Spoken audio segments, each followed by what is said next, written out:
Yeah. So, you can't figure out the song for me? I can't. Well, not right now. Not right now. I will give you all the love that you need. No, you don't know that one? I know it. Whatever. Because I thought it was Atlantic Star, so I went up and looked up Atlantic Star. Then I went into a black hole of like early '90s R&B, and then who else did I end up on? Is Stonewash fucking I'll Be Sure. First of all, yo, how about he had the unibrow before fucking Anthony Davis? Well, you got to remember he was legitimately the coolest light skinned dude on the planet at the time. Yeah, with a unibrow. Yeah, like chicks didn't even care. They were just like, he's light skinned. Penny throw. Pause. All right, so welcome to Monday. Was it Monday, Scumbags? Who cares? It's just scumbag. Scumbag talk. Yeah, whatever. It's scumbag talk. That's what we're gonna go with. Scumbag talk. Yeah. Shout out to WordChemist. No. He is actually in I want to say he's in Boise, Idaho right now. I don't really want to give up his location, but he's on the run. Boise, Idaho? Yeah, he's in Boise, Idaho, and he's on the run. And I think I don't want to give a lot of information away, but I will say that it involves children and the law. So, Lord Ruffin. So put your prayers up for WordChemist and hopes he gets out of this situation. Lord Ruffin, when I see you, I already told you, on site. Yeah. Yeah. So what's good though? What are we gonna talk about today? All right. So I told you I had a starting point. I was literally driving here, thinking about. Well, I just happened to catch a Drake song. Which one? Because I probably don't know that. It was from the last album he dropped. If it ain't the Sprite commercial or the NBA 2K song, I don't know. No, it was the More Life joint, whichever one. I don't remember. With the playlist? Yeah, that playlist joint. And I thought about it, and I'm like, he's been gone for almost a year. And I thought about it. I'm like, yo, if he comes back, makes a solid other 3 to 5 year run, he could possibly go down as the greatest fucking rapper ever, bro. He might. You know what's crazy? Like legit. Okay. Like as much as people hate him, all right, so and I wanted to say that to bring something that I just saw on the podcast from those guys with EPMD featuring with the Drink Champ shit? Yeah. Eric said something that I think everyone who's like a real hip hop fan really truly believes. We are one of the only genres that don't have sub categories. Yeah, we don't have. I scream this all the time. Anytime I'm talking to little jits about hip hop, I always bring this shit up. How we don't have categories is beyond me. Yeah, because you need West Coast, like, okay, so boom, right? You need West Coast gangster rap, West Coast underground rap, right? East Coast underground rap, right? Then you have East Coast fucking gangster rap per se, right? Right. Then you have Atlanta rap. You have Houston rap, right? You have Southern hip hop, which encompasses a lot of shit from fucking Texas to fucking North Carolina with Little Brother, Us and shit, right? Here's a point.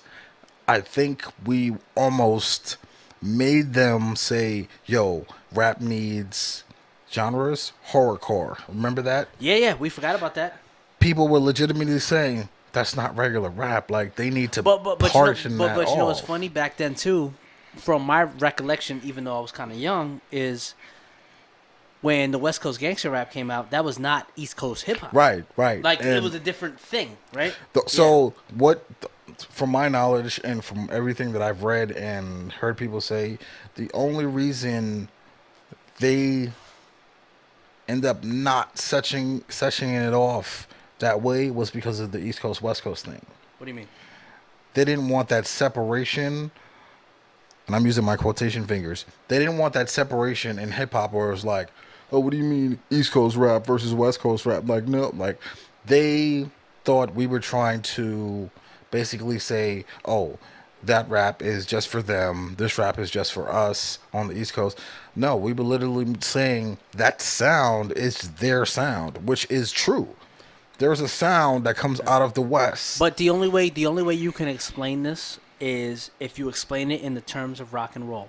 And a lot of people that you try to explain this to have never listened to rock and roll, so they don't get it. Well, Right? I'll even take it back a little further for people who don't understand. They got a point in rap where the East Coast and the West Coast. What'd you say? You'd take it back. I thought you were gonna take it back to fucking the 60s. I'm not when even we're gonna talking go. about I'm not fucking even rock and roll. I'm talking about for the kids who don't even know like early '90s. There was a point in rap where the East Coast and the West Coast were beefing. It was not true. It was not true. Yeah, it was not a real beef. It so was much not a real of it fucking beef. was media based, but they made it seem like everyone on the East Coast legitimately hated everything that came out of the West, which made no sense. All rap is competition. All we did was feed off of each other. We heard the West Coast doing this, so we was like, oh, okay, it's cool to do that. No, what ended up happening? No, accepted it. no. What ended up happening is the West Coast was making all the money, right? Not just that, right? That's what made the West Coast so popular at the time. But at the Then time, you we had- were doing a certain style of thing, and it was cool for a while. And then Ice Cube and them were like, "That's fine, but here's what's happening over here." And we're just gonna talk about it, but we're gonna talk about it our way. And then you have a whole legit new genre of rap music. Yep. And they were talking about real. And who started street that? Who started things. that? Who started that? Who started the West Coast? Who started? Is Ice-T really the father of that? Yeah. I feel like 6 in the morning is the dawn Because of that, right? I'm not- Just like Schoolie D is the father of the gangster rap. Right? Yeah, I would say Colors is when he hit a pinnacle. No, but I'm saying 6 in the morning is when the I know. shit really popped off. But Colors is when he hit a pinnacle where everyone was like, If you've never heard Colors, you need to listen to fucking Colors. I mean, it's one of my favorite rap shit, songs just ever. go watch the movie. Like, the movie will put you on. Like, that was when it was like, how do you not see what's happening? Right? And then you had these kids who were like, yo, this shit's still happening. We may have a chance to do something even greater. And low key, I know y'all seen the movie by now. You had Dr. Dre, and he was like, yo, I want you to do this song. I mean, the 6'4" song was legitimately supposed to be like What are you talking about? 6'4"? What are you talking about? What? the What are you talking about? Easy song.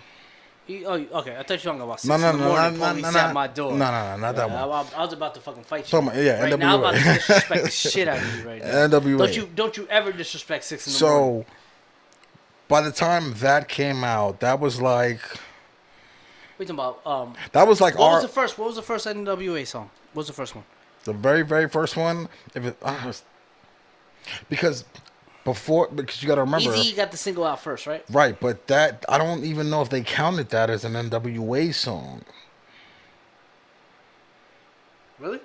Yeah, because it was just him, and No, that's what I'm trying to. because remember the group officially formed just slightly after that. Because look, I'm having a brain fart. I'm having a brain Like fart. they all were in the studio doing things, but after that is when they officially said, "Yo, let's do as a group." And So what's okay? So here's what- I'm brain farting right and- now. Easy's first song. What was Easy's first song? Cruising 6'4", the 6'4" song. Okay. Rolling around the street in my 6'4". What's the name of the fucking song? What's the name of Cruising on bitches, No. chalking these hoes. Yeah, we know the fucking song. We don't know the fucking song. The name of the shit was y'all forgive us, we not rap nerds. No, we are rap nerds. This But is we why are. it's bothering me right now. Come on. I know I swear to God, it's called Cruising Down the Street in my 6'4". Boys in the Hood. Boys in the Hood. Boom. And feel like a fucking originally, asshole. so again, shout out to one of the pioneers of West Coast rap, which is Ice Cube. He originally wrote the song. He gave it to Dre. Dre was like, I think I can get Easy to do it. He, like, you seen the movie, he made him leave the room because he hated his voice and blah, blah, blah. Because honestly, I don't care what y'all say, his voice was and still is terrible. But you know what's funny about that is Eazy-E sounds like to me, anytime I think of a West Coast like gangster rapper, that voice is the West Coast gangster Yeah. rapper to me. That's what's so crazy about it. Him, Snoop, and MC8 are like the quintessential West Coast gangster rappers. Oh yeah.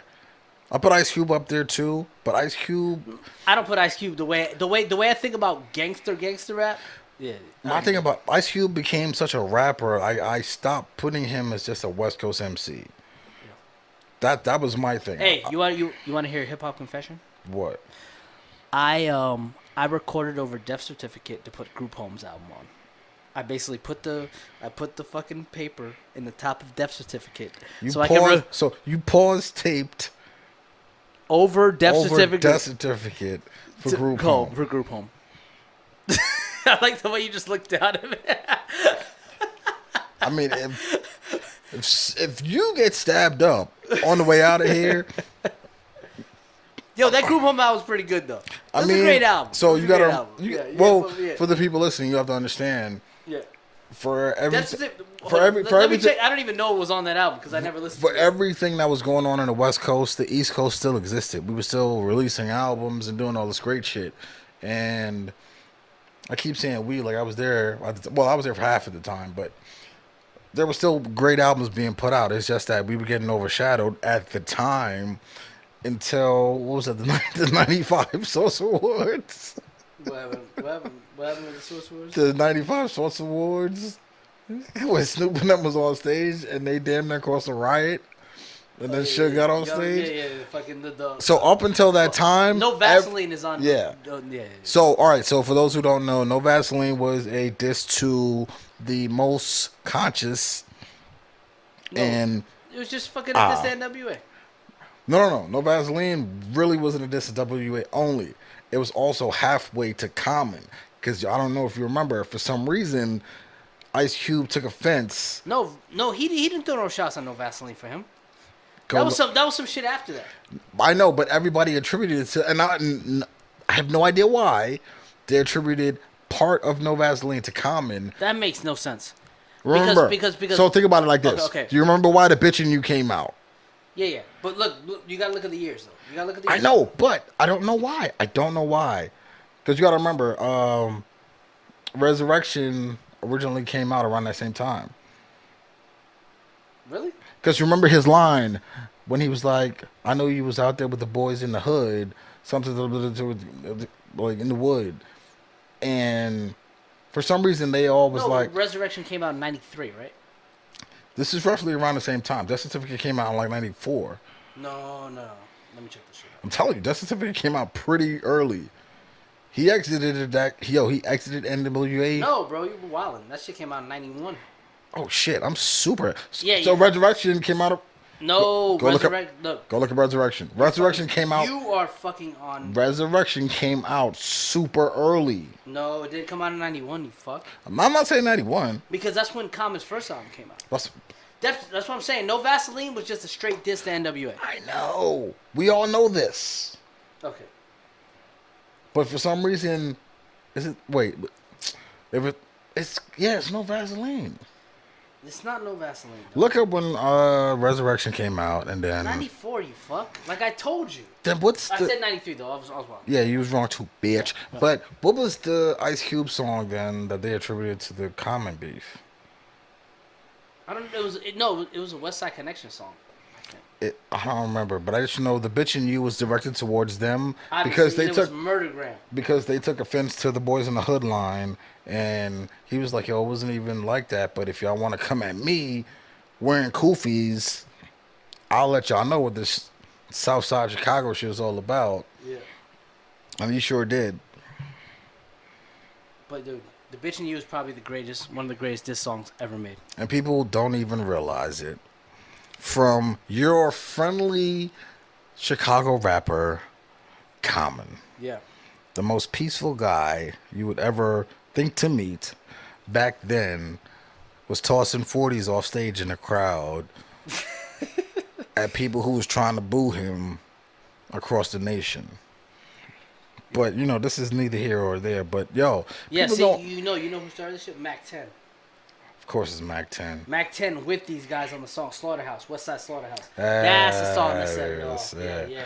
But yeah, But you know what's wild? You want to hear a story? So I was never a big fan. Personally, I was never a big fan of West Coast hip hop. Right. I've always been very East Coast centric. Like even when the East Coast West Coast shit was popping off, whatever it was, whatever it was. I was 11 years old and I was listening to fucking OC, DITC, and Big L and Nas, whatever the fuck, right? That's why I was so I didn't give a fuck about the West Coast at all, unless it was fucking Ras Kaz or whatever, right? Or Hieroglyphics or whatever. But yeah, but those guys came like later on. Yeah. But fuck. So I was 15, right? My brother's a skateboarder, right? Professional skateboarder, and he won a contest when I was young to skate in some Vans contest, and they sent him out to California to go skate. And so we went, and it's me, my mom, my sister, and I'm driving down fucking Florence and Normandy. Get out the airport, get the rental car. We're driving down Florence and Normandy, and I hear fucking Mac 10. I've never liked Mac 10 in my life, but I fucking was sitting in the car in fucking South Central LA, and I was like, holy shit, I get it. I fucking get it now. It took me to be in LA to get the fucking music. And that's one thing I've always heard about their music. Yeah. You gotta be there to get it.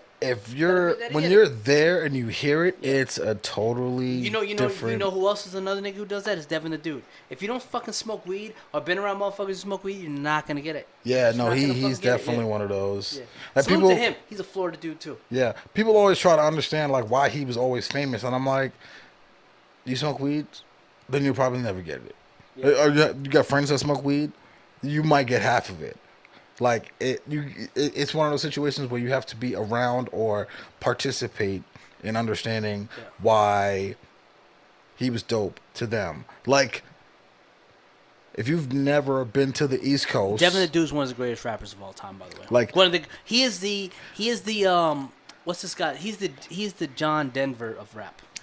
I'll give you a better example of why the East Coasts meant so much to certain people. If you've never... It only meant so much to certain people because the power of rap music was centered in New York, and that's why you only got that type of music. I'm going to give you a key right now. If you're from somewhere else, like Midwest, straight West Coast, South, if you've never been to the East Coast during the entire 90s, you don't understand at all why Wu-Tang was so detrimental to anyone from that entire area. I'm talking about the entire tri-state, like just the whole eastern seaboard. No one understands why they were so detrimental, and it's because you had to be there to understand. Like that feeling you get when you're on a train and you hear that and you see like the life. Like I can only imagine. But that's the same argument I'm making. We're hearing Mac 10 this is what in I'm saying. South Central LA. That's what I'm saying. You have to same fucking argument. I never faulted them for sticking up for their people. Like I've always like E40, one of my favorite West Coast rappers ever. I've never been a huge fan of E40.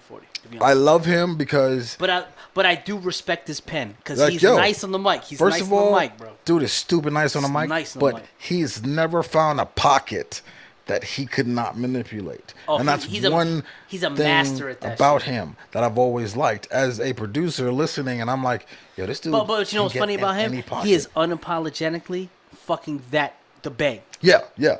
And that's what I love when I see rappers who are about where they're from, right? Like, so that's why I love the Ghetto Boys so much. It's because they spit, but they're from fucking Texas. Yeah. And you could tell, like, same thing with UGK. You could tell the motherfuckers are from 3 6 Mafia. Another one. More so UGK and 3 6 Mafia. Yeah, but 3 6 Mafia, you could tell they're from Memphis. Like, you could tell they're from Memphis. They've never, ever and even though when I was younger, attempt to sound any different. And even when I was younger, and I didn't fuck with No Limit or Cash Money, as I got older, I respect it because of they were themselves.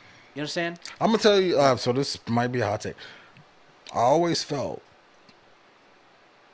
they were fake versions of those guys, like No Limit or Cash Money. What, they were all fake? Fake versions of UGK or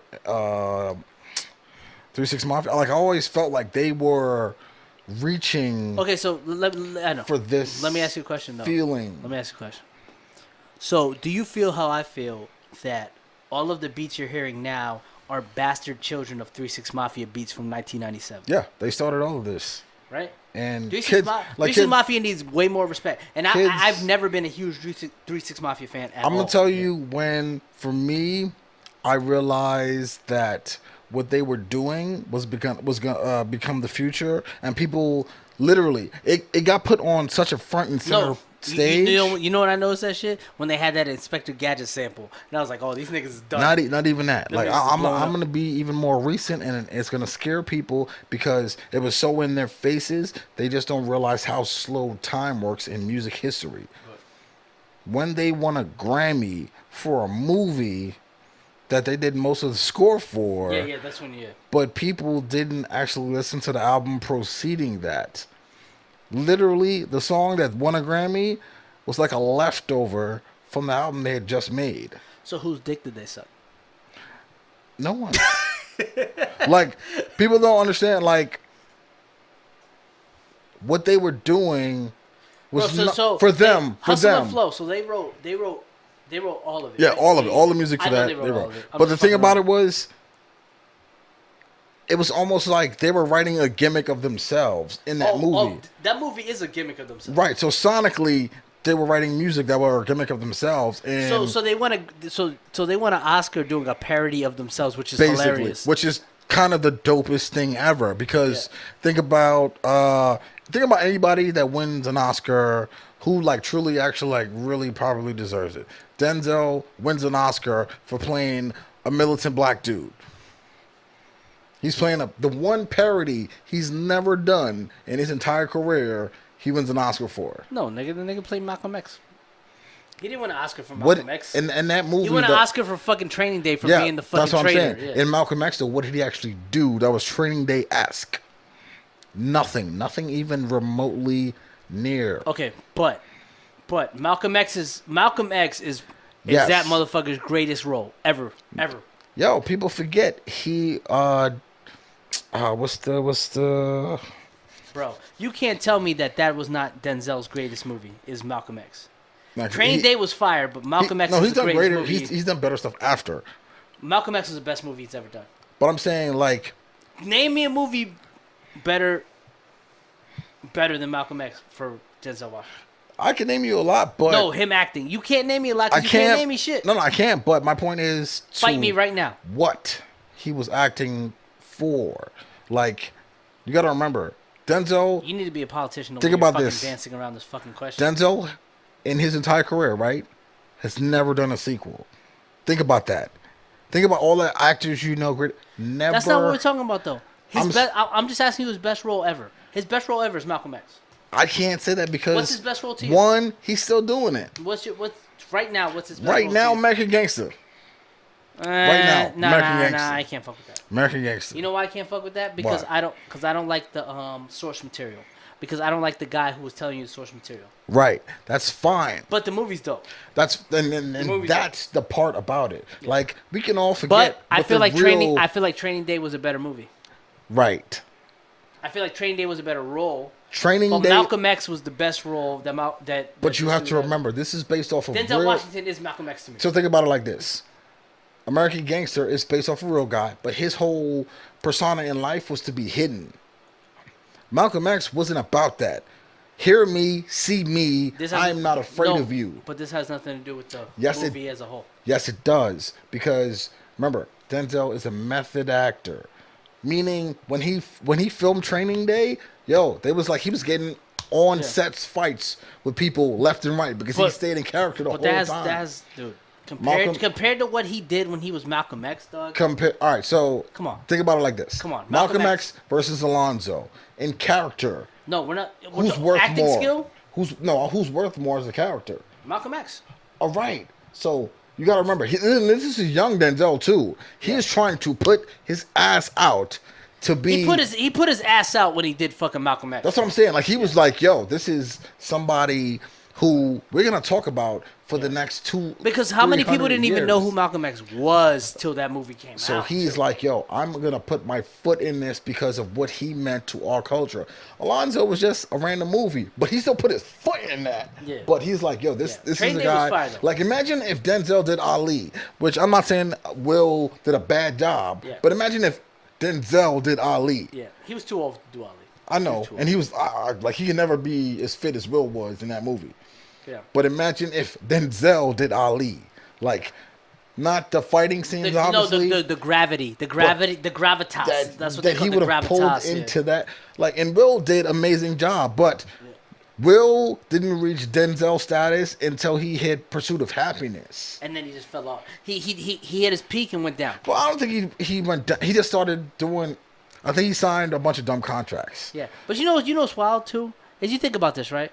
Like for us, right, being at our age, right, we watched Will Smith, DJ Jazzy Jeff, and the Fresh Prince, right? Like, yo, Parents don't literally- understand. I think I could beat Mike Tyson. I watched Jesus grow up. Right. We've seen him go from that to Fresh Prince, which is one of the greatest sitcoms of all time, right? And if you debate that, go kill yourself now. That's a top 5 sitcom up against Seinfeld, up against Married with Children. Hold on. Let's do this right now. No, not top 5 sitcoms. Night Court. Sneakers. What do you mean? Top 5 sneaker appearances in sitcoms. I think Seinfeld might be Fresh Prince. And yo, tell me how no one noticed all of the ill joint Seinfeld was wearing. I don't even think he knew. Yeah. But I didn't realize until years later. Yo, Seinfeld had the joints. Martin had a lot of dope joints. But Martin wears shoes like a dickhead, so. But low key, Marlon Wayans. And the Wayans brothers might have murdered them all. He had some of the greatest. Yeah. Because he was in that era too of when Nike was just it. Yeah. And like they could do no wrong. And then he had the Timbs. And yo, I was like, yo, I literally wanted to rob his wardrobe. I didn't even care about anything else. Salute to the Wayans brothers show. Salute to the Wayans family, man. Yeah. I don't think my family would sit back on Sunday nights and we would all watch In Living Color. Yo. Like, In Living Color was our Saturday Night Live. I don't think, as far as a family, I don't think there's another black family that's that talented in media. If Damon Wayans was doing stand-up comedy right now, yo, he would be up there with Chris Rock, Dave Chappelle, like easily, Bill Burr, all these guys. Like, I don't think people understand as a family what they've brought to Keenan's a to legend. our lives. Like, yo, these guys. Sean and Marlon have held the torch for longer than I expected them. And you know what's crazy? Like, they weren't even trying to do that when they did the show. Like, they were just trying to. People forget about how talented Kim Wayans is. Yo, stupid talented. Yeah. Kim Wayans is one. Like, yo, she might be the most talented, multifaceted out of all of them. But low key, gotta give a shout out to the head guy, Keenan Ivory. Yeah. He stood in charge of them. Like, hey man, this is what we gonna do. Yep. I'm gonna oversee whatever I can, but whatever y'all get a chance to, go ahead and do it. Don't let nothing stop you. Yeah. And the big brother, watch his little brothers go ahead and take it to the point where those guys, children. And think about that. That's half the brothers. Right. That's half the family. Like, those guys' children are now making an impact because it's Damon's son. It's Damon's son, yeah. Who's like the movie Let's Be Cops. Crazy funny movie. I didn't even get to see it. Dumb funny, but he was on the show. It just came out at a horrible time. It came out when this guy died in St. Louis, right? Right. Yeah, so no one was trying to watch this shit. But he was on a TV show. Well, he's on 2 TV shows. One is He's not on Lethal Weapon, is he? Nah. No, Damon's on Lethal Weapon, right? Yeah. Who's that girl? It's the All right, fuck this shit. It's on the baseball. I'm asking you a quick question real quick, right? Yeah. Fucking. Here's the deal. So, NBA. What's your team? Oh. My team. So you're a Celtics fan, correct? Yes. I'm a Magic fan, right? It's okay. I'd rather be a fan of some shit that I'm really about than be a fake fan of some weird shit. Given the fact that you fucking grew up in Philadelphia and you're a Boston fan of everything. Whoa. Anyway, So, Not like so let me ask you a question. I'm gonna throw that shot. You're gonna hold that shot. But I want to ask you about. I want to ask you about how you feel the Celtics are gonna do in the playoffs this year. Are they gonna get past the first round with what they got? what we have right now. First round, yes, and that's only because we got the East Coast. The only threat to the team I have right now, outside of obviously Cleveland, which is still to me is a joke. Like I honestly, I don't put stock in Cleveland because They're winning the fucking Eastern Conference, bro. here's the thing. I feel like Who's gonna beat them? Toronto? not Toronto. Boston? I literally think Washington? we could beat them. No. Washington is not a joke. Listen, no, I but think no- John Wall, top 5 NBA players, legitimately right now in the league. Me I think too. John Wall's top 5. I feel like that Wizards team should have been in the Eastern Conference Finals at least once by now in the past 4 years. They should have been there at least once. I feel like the Atlanta one was a fluke. I'll say the past 3 years, and I'll say last year should have been their year to be in it, but obviously, They fucked up. that Cleveland team they had more to prove. Like they were after something bigger than what John Wall was just trying to prove. John Wall at that moment was just trying to prove that he's not a joke to the league, and you guys literally have to respect my game. Cleveland at that point was more so, hey, we put this team together. Man, but fuck all that. We're chasing a ring. But fuck that. But fuck all that. It's a difference though because John Wall don't have But a hey, ring steady team. But how about my Magic totally demolishing the Cavaliers on their night off? You hear about that one? Yeah, but those 37-point lead? those things happen. No, but I need my victories now. No, okay? I know. This is early on in the season. I know y'all guys got to take everything you can get. These guys are Listen. fucking playing at a higher offense than I've seen them play in a long time. They actually want shit. I'm very curious, but you know what though? If they lose, okay. So we're filming this on a Monday night. The Magic play tomorrow night, right? If they lose tomorrow night, I'm done. Me and my brother have decided that we're done for the season. No, I'm gonna tell you something very scary. They're playing right now like the Celtics played last year. Nothing high caliber on the team, but they can win. But there's a bunch the of ball movement is kind of crazy. There's a bunch of young dudes who are legitimately just out to say, I'm in the NBA too. Yeah, but you know they beat the Cavs without Peyton or Gordon. That's what I'm saying. Like they're there in the mind state of, here's the scary part about that. Sometimes your all-stars can ruin the flow. I know That's why I loved my last year's Celtics. Shout out to Dwight Howard. Fucking. I know y'all heard about him fucking leaving Atlanta and then fucking his homeboys, his teammates cheering that he was gone and shit. That dude's a bum. Like he's a legit bum. Bro, he could have been so great. Yo, how do you go to the Rockets and have fucking Akeem trying to teach you moves in the paint and you don't want to learn them? Listen. This is Dwight Howard's life, right? He gets the ball, right? Motherfucker's damn near 7 foot tall, right? He gets the ball, right? Instead of putting it straight up in the air, right? Because he's taller than everybody, he wants to put it down by his nuts so everybody can scrape at it, which means he's going to get fouled and stripped. And then he looks at the ref and complains while they're running down the court. And yeah. I'm going to tell you something funny, right? Everyone on the planet always gives Shaq shit when he talks about other big men. And they're always like, dude, you're like one of the biggest big men ever. Like, you can't blah, blah, blah, blah. You played in the league with this guy. That's why he's qualified to tell you when somebody is being garbage. Like, if I'm 7 foot whatever, 250 whatever, and that's light. Shaq was like damn near 300. But if I'm that weight and I've played in the league for as long as I played, and I see a guy who was half my size but my height able to do what I was doing for a longer span of time, but he's copping out because he's a bitch, I'm gonna call it. Like, there's no big man who I blacked out. I don't even know what the fuck you're talking There's about. no retired big man I don't know what you're talking. What are you talking about? right now. There's no I'm retired lost. big man who fucks with Dwight Howard. None.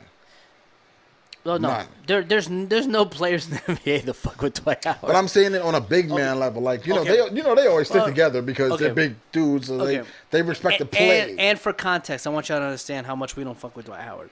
All right, so shout out to the bar downtown. We're in Orlando. It's a bar downtown called Magnolia. That's our house of worship, right? So we go there. We go to Magnolia, right? How about we look and we sit at the bar and they have a little tab that says "Fuck Dwight" and Drake sucks. That's where we come from. That's what we do. And we were supposed to have June come down and talk to us about his MPCX that he just got. Yeah, his world. Yo, this fucking spaceship that he has. World class experience. Like, if y'all have seen fucking Voltron, like, you know when they sit in the lion, he basically has the control console for you to connect the lions in Voltron. Here's why I'm so mad at this thing. I know y'all can't see it, but I'm like sitting right in front of it right now. Yeah. The push is literally this right here, right? You want me to grab the push and show you? How is it that this thing only has 16 pads? That makes no sense. Put the push on top of it. I just passed him my push. My Ableton push. Nah, it's a lot bigger than you think it is. But it's still not as big as this. Yeah. And somehow this literally has this tiny room for pads. That's it. Like, but that's the MPC life. like, what do you need all of this for? What is all this? Okay, so the MPC, obviously, it comes with your 16 pads that you can drum out, but then it has a lot of other buttons on the sides that me and Tech are too ignorant to know what the fuck they do. I'm sure they have quite The function. the function and like meaningality. But like we're too ignorant because we grew up making beats on software, so we don't understand this shit. Like, it bugs us out. But here's the sometimes. problem: there are companies. Matter of fact, no, fuck that. No. Look who makes this. Who makes this? Akai made the first push. Yeah. You can make that, but you can't do the same thing for your own damn company. Because 16 is the standard for them. And it's like, But that's the MPC life. Yeah. But what do I know? I've never used the MPC. And I never will. So Never personally, I hate using MPCs because I feel like the interface is not it's not intuitive. It's not intuitive. It's not intuitive. Like, and this is coming from a kid who grew up making beats on Acid. And if you ever used Acid Pro or whatever, it's a very hard and annoying program to make beats on. And for me to go from that to try to make a beat on an MPC and be like, this is even more complicated than Acid, then yeah. Acid. But now I'm a Push gang, Ableton gang. So, and then Tech makes beats on Fruity Loops. Yeah, so. don't listen to me. Or Marz Mello, excuse me. Tech, Marz Mello is the same person. So I make beats on Fruity Loops. Don't listen to anything I ever have to say. yeah. I am completely in the wind. Yeah. But I will say that new fucking machine MK3. It looks nice. But this spaceship shit looks nice too. This shit literally, like, every time I look at this, I just hear the fucking Voltron song of them fucking combining form, arms, and legs, feet, and I will form the head. I just feel like that space is so underused. It's only underused by the people who don't know how to use the space, right? It's all relative to how you use the fucking machine. I doubt it. No. I honestly doubt it. Yo, but that screen is fucking fire. Yeah, and then it's got like a damn... Yo, yeah, so if you don't know what an MPCX is, it's basically, if you know what an MPC looks like, it's the MPC with a fucking touchscreen. So now you can sit, and you don't even need the computer now, and now you have the program. Like a 10-inch fucking laptop on top of this thing. Yeah, he has a 10-inch laptop basically connected to the fucking MPC drum pad.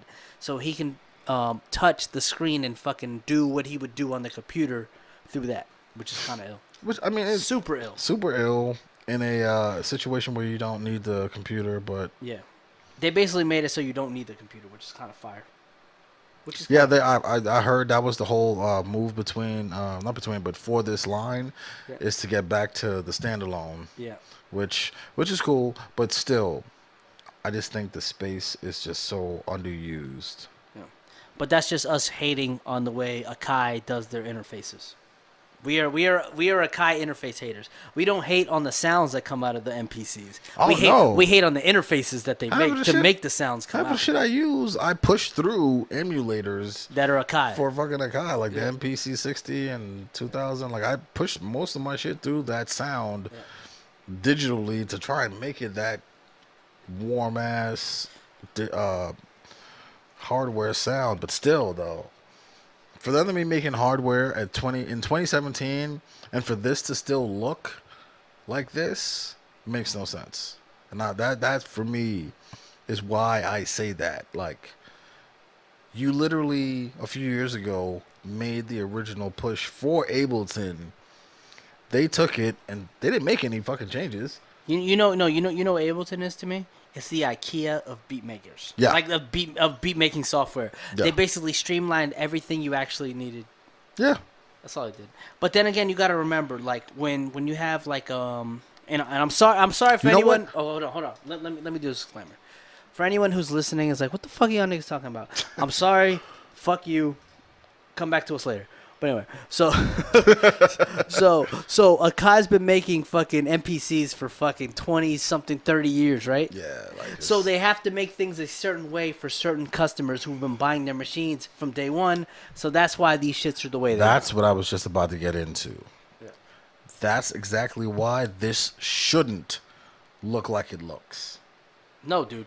Because if you look at a dude like salute to like K-Def or fucking Lord Finesse or these guys who still use the same fucking machine. That's fine. It's like 20 years later, if you're not able to figure out a few adjustments with new features, stop doing what you're doing. Because but people still buying these shit, so it's good. Yeah, no, I know. It's obviously working. People because like they're like, you know, like I know people are just buying the name at this point. Because no, but cats love these shits, man. Cats love these shits. Quit lying to yourself. I'm not lying to myself. Like cats that fucking don't love these fucking machines. I'm like the used equipment buying guy. Like, I can go on. You buy used equipment, you don't use none of it. I can go on Guitar Center right now in the used section. I can get this. Just came out this year. I can guarantee you there's at least 20 of these already sitting there. No, because somebody bought it.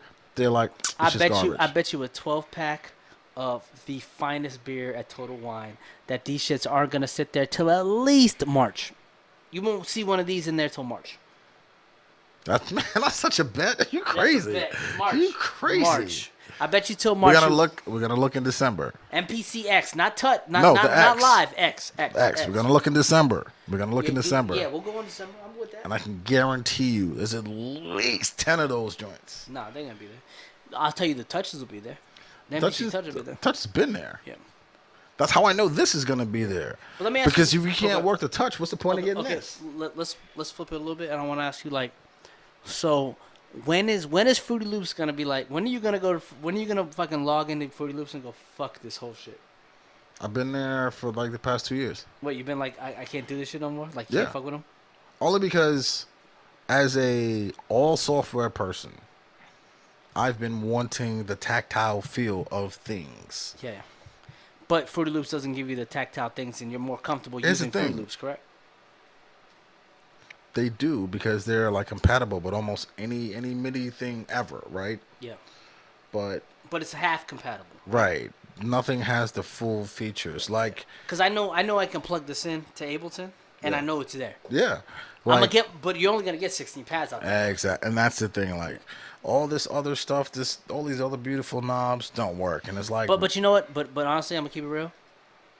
When I say things like this, it's only from my knowledge of making beats. Mm-hmm. I am not even close to being a professional with making beats on these machines. Nah, I talk in terms of. We are the fucking like novice when it comes to doing. We found ways to make the beats we like to make, but we found ways to do them in our way. Exactly. Which is not even. We can't even do tutorials on what the fuck we do. People use Fruity Loops as an actual program. I legit use it as an NPC. Like, I use it legit as an NPC. Yeah, this motherfucker uses the keyboard, the fucking Q-tar, whatever the fuck you call it. Yeah, the QWERTY keyboard. Like, I legit use it as a box. It's a giant NPC. I've watched this nigga play bass on that shit like that. So that's all I want is.